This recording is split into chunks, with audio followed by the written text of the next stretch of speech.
Ready to move in premium triplex villas at Kollur APR Projects. April 18న ఏపీలో ఎన్నికల notification విడుదల కానుంది. ఆ వెంటనే నామినేషన్ల స్వీకరణ మొదలు కానుంది. మంచి ముహూర్తాల కోసం అభ్యర్థులు పంచాంగాలు తిరిగేస్తున్నారు. అలాగే నామినేషన్ల దాఖలకు అంతా సిద్ధం చేసుకుంటున్నారు. ఏపీ సీఎం వైసీపీ అధినేత వైఎస్ జగన్మోహన్ రెడ్డి ఎప్పుడు నామినేషన్ వేస్తారనే విషయంలో అనేక వార్తలు వస్తున్నాయి. జగన్ నామినేషన్ దాఖలకు ముహూర్తం ఫిక్స్ అయినట్లుగా సమాచారం. ఏప్రిల్ 25వ తేదీన జగన్ పులివెందులో నామినేషన్ దాఖలు చేయనున్నారు.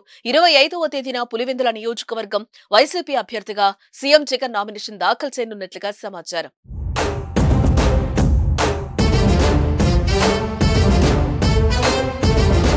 సీఎం జగన్ ఏప్రిల్ 24న శ్రీకాకుళంలో బస్సు యాత్ర ముగించుకుని నేరుగా పులివెందుల వెళ్లనున్నారు. నామినేషన్ల అనంతరం బహిరంగ సభలో పాల్గొంటారు. కాగా ఈ నెల 22న సీఎం జగన్ తరపున ఎంపీ అవినాష్ రెడ్డి ఒక సెట్ నామినేషన్ పత్రాలు దాఖలు చేయనున్నారు. ఇది ముందు జాగ్రత్త కోసమేనని తెలుస్తోంది. జగన్ గత ఎన్నికల్లో టీడీపీ అభ్యర్థి ఎస్వి సతీష్ కుమార్ రెడ్డిపై 90,000 పైచీలకు ఓట్ల మెజార్టీతో గెలుపొందారు. అంతకుముందు 2014లోనూ సతీష్ కుమార్ పై జగన్ విజయం సాధించారు. ఈసారి పులివెందుల్లో సీఎం జగన్ కు ప్రత్యర్థిగా టీడీపీ నుంచి బీటెక్ రవి పోటీలో ఉన్నారు.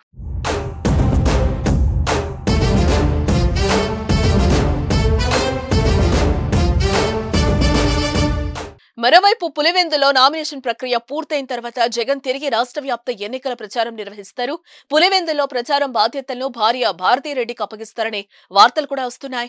ఎన్నికలు ముగిసే వరకు భారతి పులివెందుల్లోనే ఉంటారని వైసీపీ వర్గాలు చెప్తున్నాయి. పులివెందుల్లో సోదరి వైఎస్ షర్మిల, సునీత వైసీపీపై విరుచుకుపడుతూ ప్రచారం నిర్వహిస్తున్నారు.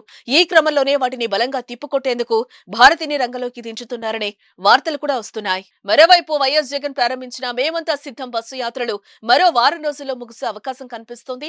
ఇడుపులపాయలో మొదలైన జగన్ బస్సు యాత్ర శ్రీకాకుళం జిల్లా ఇచ్చాపురంలో ముగుస్తుంది. 25న పులివెందులో నామినేషన్ దాఖలు పూర్తయిన తర్వాత తిరిగి రాష్ట్ర వ్యాప్తంగా ఎన్నికల ప్రచారం నిర్వహించే ఛాన్స్ ఉంది. అయితే ఈసారి బస్సు యాత్రలు కాకుండా రోడ్ షోలు, బహిరంగ సభలు నిర్వహించే ఆలోచనలు వైసీపీ వర్గాలున్నాయి.